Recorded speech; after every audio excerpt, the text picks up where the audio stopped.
The third form of music articulation that we are going to learn here is called tie or ties. This articulation also uses a curved line. Now don't confuse it with a slur, which is used to play legato. A tie is a curved line used to join two or more notes of the same pitch, while a slur is used to join together two or more notes that are not the same pitch.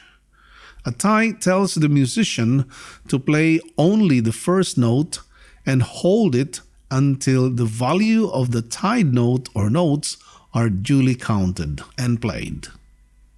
In other words, the value of the extra note or notes is added to that of the first note. The initial note keeps ringing for the value of all the tied notes. In our example here, playing tied notes should sound like this.